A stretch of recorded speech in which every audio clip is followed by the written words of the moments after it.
السلام علیکم ورحمۃ اللہ وبرکاتہ نحمدہ ونصلی علی رسولہ الکریم اما بعد فاعوذ باللہ من الشیطان الرجیم قال اللہ تعالی فی القرآن المجید بسم اللہ الرحمن الرحیم کل نفس ذائقۃ الموت وانما توفون اجورکم یوم القیامہ فمن زحزح عن النار وادخل الجنۃ فقد فاز وما الحیاۃ الدنیا الا متاع الغرور۔ ہر قسم کی حمد و ثنا اللہ سبحانہ و تعالیٰ کے لیے جو کل کائنات کا خالق، مالک، رازق، داتا، گنج بخش، رنج بخش، غریب نواز اور غوث اعظم ہے۔ کائنات کے ذرے ذرے کا دستگیر ہے، فعال لما یرید ہے۔ نحن اقرب الیہ من حبل الورید ہے، جس کی ذات، صفات، کمالات کے اندر کوئی بھی شریک نہیں۔ ازل سے اکیلا ہے، ابد تک اکیلا رہے گا، اور کل قیامت کے دن اس اکیلے حکمراں کی حکمرانی ہوگی۔ انگنت لا تعداد درود و سلام سرور کائنات، فخر موجودات، سرکار دو عالم، امام الانبیاء، شمس الضحیٰ، والی بطحا، سرچشمہ رشد و ہدا، منبع مہر و وفا، میرے اور آپ کے پیر و مرشد جناب محمد رسول اللہ صلی اللہ علیہ وسلم کی ذات اقدس پر اللہ سبحانہ و تعالیٰ کا بے حد احسان اور شکر ہے، جس نے ہمیں دوبارہ اس بامقصد مجلس میں جمع فرمایا ہے۔ ایسی مجلس جہاں ہم ایسی موضوع پر بات کرنے جا رہے ہیں کہ انسان کو اپنی ابتدا نہیں بلکہ اپنی انتہا یاد دلائی جاتی ہے، جہاں گفتگو زندگی سے نہیں انجام زندگی سے شروع ہوتی ہے۔ یہ حقیقت ہم سب جانتے ہیں، مگر کم لوگ اس پر ٹھہرتے ہیں کہ ہر جان نے موت کا ذائقہ چکھنا ہے۔ کوئی طاقت، کوئی منصب، کوئی رشتہ، کوئی علم موت کے فیصلے کو نہ ٹال سکا ہے اور نہ ہی ٹال سکے گا۔ یہ دنیا ایک عارضی پڑاؤ ہے اور قبر اس کا پہلا مستقل ٹھکانہ ہے۔ عقل مند وہ نہیں جو موت کو بھلا دے، بلکہ عقل مند تو وہ ہے جو موت کو یاد رکھ کر زندگی کو درست کر لے، جو اپنے آج کو اس طرح سنوارے کہ کل کی تنہائی اسے خوف زدہ نہ کرے، جو اپنے اعمال کو اس انجام کے ترازو میں رکھ کر تولے جس دن نہ مال کام آئے گا نہ نام کام آئے گا۔ تو آج کی یہ مجلس ہمیں یہ سوچنے پر مجبور کرے گی کہ اگر آج ہمیں اٹھا لیا جائے تو کیا ہم تیار ہیں؟ اگر آج ہمارا نام پکارا جائے تو کیا ہمارے اعمال ہمارا ساتھ دیں گے؟ تو آئیے اس سبق کا آغاز اس نیت کے ساتھ کریں کہ ہم موت کو صرف ایک واقعہ نہیں، ایک نصیحت سمجھ کر سنیں گے، اور اس یاد کو مایوسی نہیں، اصلاح نفس کا ذریعہ بنائیں گے۔ اللہ تعالی ہمیں موت کی تیاری کرنے والوں میں جو ہے ہمارا شمار فرمائے اور انجام کو سنوارنے کی توفیق عطا فرمائے۔ کل جو ہم نے کلاس پڑھی تھی تو 156 یعنی حدیث نمبر سے، تو کل ریکارڈنگ نہیں ہو سکی، پتہ نہیں کوئی ایشو بنا ہے موبائل کا، تو وہ ساری ریکارڈنگ ساری وہ مس ہو گئی ہے۔ تو دوبارہ سے ہم اسی سبق کو رپیٹ کریں گے، اور ساتھ جہاں سے چھوڑا تھا وہ بھی ہم ساتھ ملائیں گے، ان احادیث کو بھی ساتھ شامل کر لیں گے۔ تو جہاں سے کل ہم نے جو کلاس میں کل احادیث پڑھی تھی، دوبارہ اسی کو ہم رپیٹ کرنے لگے ہیں۔ بسم اللہ الرحمن الرحیم، باب نمبر 46 ہے، میت کو غسل دینے کے حوالے سے۔ حدیث نمبر 156 ہے، ان عطیۃ الانصاریہ قالت دخل علینا رسول اللہ صلی اللہ علیہ وآلہ وسلم حین توفیت ابنتہ زینب فقال اغسلنها بثلاث او خمس او اکثر من ذلك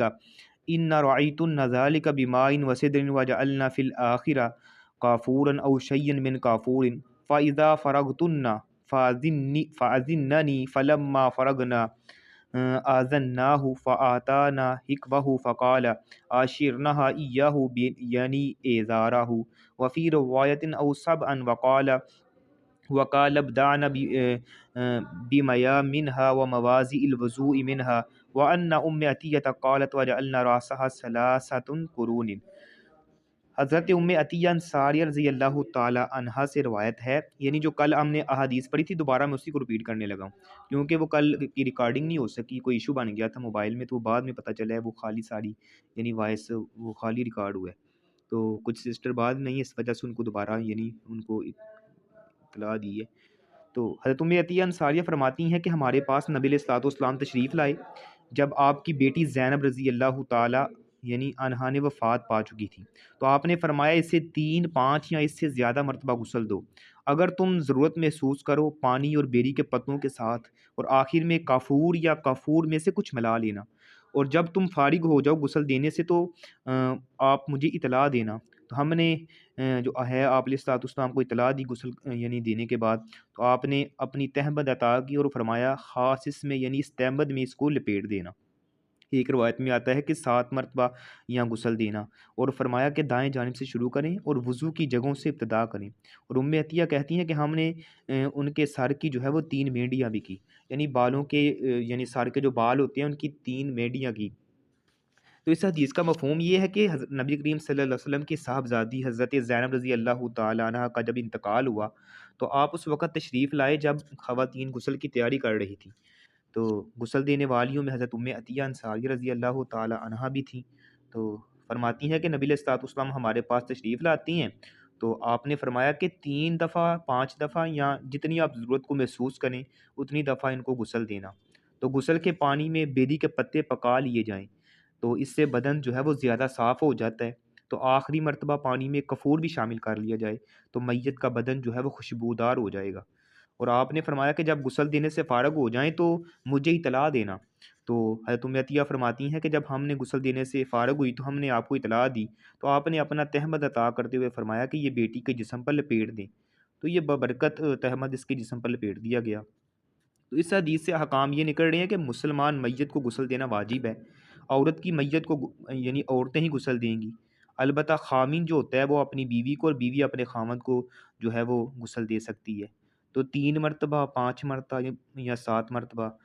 غسل دینا مسنون عمل ہے۔ اگر زیادہ مرتبہ غسل دینے کی ضرورت محسوس ہو تو زیادہ مرتبہ بھی دیا جا سکتا ہے، لیکن طاق عدد کا جو ہے وہ لحاظ رکھا جائے گا۔ تو میت کے غسل کے پانی میں بیری کے پتے پکا لیے جائیں، اس میں کفور بھی شامل کر لیا جائے۔ تو غسل کی ابتدا جسم کے دائیں اعضاء سے جو ہے یعنی کی جائے اور پہلے وضو والے اعضاء دھوئے جائیں۔ تو عورت کے سر کے بالوں کی 3 مینڈیاں بھی کر دی جائیں۔ رسول اقدس صلی اللہ علیہ وسلم کی جو استعمال شدہ چیزیں ہوتی تھیں وہ ببرکت ہوتی تھی، اس لیے آپ نے اپنی تہمت جو ہے وہ اپنی بیٹی زینب رضی اللہ تعالی عنہا فوت ہو جانے کے بعد اس کے کفن میں شامل کرنے کا حکم دیا تاکہ ان کے لیے باعث رحمت بن جائے۔ حدیث نمبر 157 ہے، ان عبداللہ بن عباس رضی اللہ عنہما قال بینما رجل واقف بعرفۃ اذا وقع عن راحلته فوقسته او قال فأقأسته فقال رسول الله صلى الله عليه وسلم اغسلوه بماء وسدر وكفنوه في ثوبين ولا تحنطوه ولا تخمروا رأسه فإنه يبعث يوم القيامة ملبيا وفي روایت ولا تخمروا وجهه ولا رأسه۔ حضرت عبداللہ بن عباس رضی اللہ تعالی عنہما سے روایت ہے کہ ایک شخص جو ہے وہ عرفہ میں کھڑا تھا، یعنی میدان عرفات میں کھڑا تھا، تو اچانک اپنی سواری سے گرا اور اس کی گردن جو ہے وہ ٹوٹ گئی۔ تو نبی علیہ الصلوۃ والسلام نے ارشاد فرمایا اسے پانی اور بیری کے پتوں سے غسل دے دو اور اس کے دونوں کپڑوں کا کفن پہنا دو اور اسے خوشبو بھی نہ لگانا اور نہ ہی اس کا سر ڈانپنا، بے شک یہ قیامت کے دن تلبیہ کہتا ہوا اٹھایا جائے گا۔ ایک روایت میں ہے کہ اس کے چہرے اور سر کو نہ ڈانپنا۔ یعنی حجۃ الوداع کے موقع پر ایک صحابی میدان عرفات میں احرام باندھے اپنی ایک سواری پر سوار تھا، تو اچانک جو ہے وہ اپنی سواری سے نیچے گرتا ہے، اس کی گردن کا منکا ٹوٹ جاتا ہے اور وہ فوت ہو جاتا ہے۔ تو نبی علیہ الصلوۃ والسلام کو اس کی اطلاع دی جاتی ہے، تو آپ نے فرمایا بھائی اسے پانی میں بیری کے پتے ابال کر غسل دو اور اسے انہی احرام کی 2 چادروں میں یعنی اس کا کفن یعنی یہی شمار ہوگا، تو اس کو یہی کفن پہنا دو اور اس کا چہرہ اور سر جو ہے وہ کھلا رہنے دینا اور اسے ڈانپنا نہیں ہے، قیامت کے دن یہ تلبیہ کہتا ہوا ہی اٹھے گا، یعنی تلبیہ پکارتے ہوئے اٹھے گا۔ اذان کے بعد یہاں سے سٹارٹ جی۔ تو اس حدیث سے یہ احکام نکل رہے ہیں کہ میت کو غسل دینا واجب ہے۔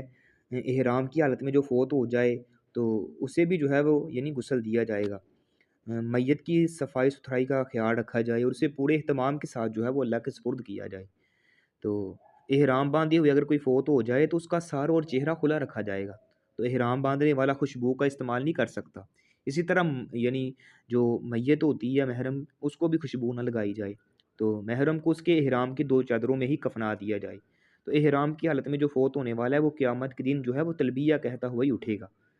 تو جس نے کوئی نیک عمل شروع کیا اور وہ اس کے مکمل کرنے سے پہلے فوت ہو گیا تو اس کے ثمرات قیامت تک جاری ساری رہیں گے۔ یعنی اگر کوئی جس کا خاتمہ بالایمان ہوتا ہے، اچھے کام کرتے ہوئے خاتمہ ہوتا ہے، یعنی مثال کے طور پہ جیسے یہ کوئی شخص حج عمرہ کرنے کے لیے گیا ہے تو وہاں پہ اس کی ڈیتھ ہو جاتی ہے تو وہ قیامت کے دن وہ تلبیہ پکارتے ہوئے اٹھے گا۔ ایسے کوئی اگر خودکشی کرتے ہوئے اس دنیا سے جاتا ہے تو وہ اسی حالات کے ساتھ قیامت تک یعنی وہ اٹھے گا، تو انہی حالات کے ساتھ جو ہے وہ اپنے آپ کو یعنی قیامت کے دن بھی اپنے آپ کو یعنی خودکشی کے طور پر وہ اظہار کو اپنے جسم میں لگا رہا ہوگا۔ یعنی اگر کسی نے گولی مار کے ہوا ہے یا زہر کھا کے جو بھی ایسی ہوتا ہے تو اپنی اسی حالت میں جو ہے وہ اٹھایا جائے گا۔ حدیث نمبر 158 ہے، نبی ہریرہ رضی اللہ عنہ عن النبی صلی اللہ علیہ وسلم قال اسریعوا بالجنازہ فإنها ان تکو صالحہ فخیر تقدمونها الیہ وان تکو سوی ذلک فشر تضعونہ عن رقابکم۔ حضرت ابو ہریرہ رضی اللہ تعالیٰ عنہ فرماتے ہیں کہ نبی علیہ الصلوۃ والسلام نے ارشاد فرمایا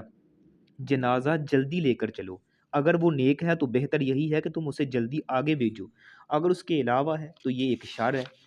جسے تم اپنی گردنوں سے اتار دو گے۔ حدیث کا مفہوم یہ ہے کہ انسان روح اور جسم کا مرکب ہوتا ہے، تو انسان کی قدر و قیمت جو ہے وہ روح کے وجود ہی سے ہوتی ہے۔ تو جب روح نکل جائے تو خالی جسم کی اہمیت باقی نہیں رہتی، بغیر روح کے جسم کوئی بھی اپنے پاس رکھنے کے لیے تیار نہیں ہوتا، اگر اسے رکھا جائے تو اس میں تھوڑی ہی دیر بعد جو ہے وہ بدبو پیدا ہو جاتی ہے۔ تو اس لیے نبی علیہ الصلوۃ والسلام نے یہ حکم دیا ہے کہ اگر کوئی فوت ہو جائے تو اسے جلدی قبرستان کی طرف لے جانا چاہیے، اگر وہ نیک ہو تو اس کے لیے بہتر مقام قبر ہے، کیونکہ قبر نیک بندوں کے لیے جنت کا باغیچہ بنا دی جاتی ہے۔ اگر مرنے والا برا ہے تو اس سے بھی جلد اپنے سے یعنی الگ کر دینا بہتر ہے، جب تک وہ میت پڑی رہے گی وہ اہل خانہ کے لیے وہ بال کا باعث بنے گی۔ اس لیے ہر دو صورت میں میت کو دفنانے کا اہتمام کیا جائے، تو میت کی تجہیز و تکفین کا جلد اہتمام ہونا چاہیے۔ اسی طرح جنازہ لے جاتے وقت زیادہ تیز بھی نہیں چلنا چاہیے، اس سے میت کو نقصان پہنچے، یا جنازے میں جو شریک لوگ ہوتے ہیں وہ ان کو تکلیف کا یعنی وہ باعث ان کے لیے بنے یا ان کو تکلیف کا باعث بننے کا اندیشہ ہو۔ تو جنازہ جلدی لے جانے کی قید اس میت کے لیے ہے جس کی موت اچانک واقعہ نہ ہوئی ہو۔ اگر موت اچانک واقع ہوئی ہے تو اس کی تحقیق ضروری ہوتی ہے۔ بعض اوقات انسان سکتے کی حالت میں چلا جاتا ہے، دیکھنے والوں کو یوں محسوس ہوتا ہے کہ اس کی موت واقع ہو چکی ہے، حالانکہ وہ مرا نہیں ہوتا۔ یعنی اس لیے ایسی میت کو فوری تجہیز و تکفین نہ کی جائے بلکہ اس کی طبی تشخیص ضروری ہوتی ہے۔ اگر تاخیر میں کوئی دینی مصلحت پیش نظر ہو تو انتظار میں چلنا کوئی مذائقہ بھی نہیں ہے۔ تو نیک لوگوں کی مصاحبت اور بروں سے اجتناب کرنا یہ بھی مستحب عمل ہے، تو مسلمان میت کو مسلمان کی قبرستان میں ہی دفن کرنا چاہیے۔ حدیث نمبر 159 ہے، ان ام عطیہ الانصاریہ رضی اللہ عنہا قالت نہینا عن اتباع الجنائز ولم یعظم علینا۔ حضرت ام عطیہ انصاریہ فرماتی ہیں کہ نبی علیہ الصلوۃ والسلام نے ہمیں جنازوں کے پیچھے جانے سے منع کر دیا اور اس کی ہم پر سختی بھی نہیں کی۔ یعنی حضرت ام عطیہ انصاریہ فرماتی ہیں جو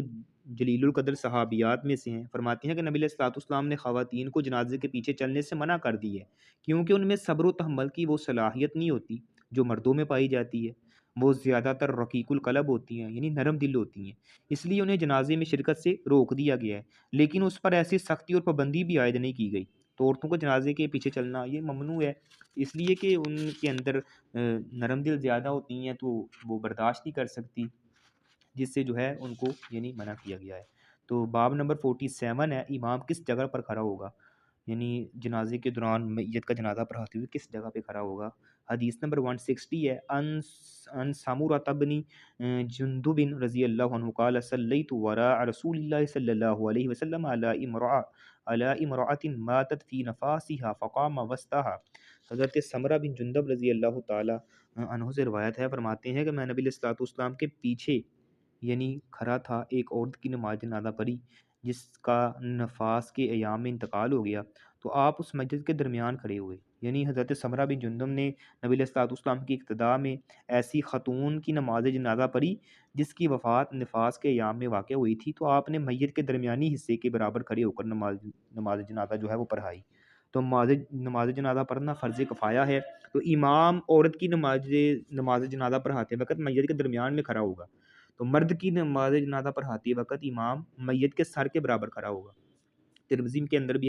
ایک حدیث آتی ہے کہ حضرت انس بن مالک فرماتے ہیں کہ مرد کی نماز جنازہ پڑھاتے وقت میت کے سر کے برابر کھڑے ہوئے اور عورت کی نماز جنازہ ادا کرتے وقت درمیان میں کھڑے ہوئے۔ تو حضرت علاء بن زیاد ان جنازوں میں شریک تھے، انہوں نے حضرت انس بن مالک سے کہا کہ میں نے نبی علیہ الصلوۃ والسلام کو بالکل اسی طرح کھڑے ہوتے ہوئے دیکھا ہے جیسے آپ کھڑے ہوئے ہیں، یعنی عورت کا جنازہ پڑھاتے ہوئے درمیان میں اور مرد کا جنازہ پڑھاتے ہوئے یعنی سر کے برابر۔ باب نمبر 48 ہے،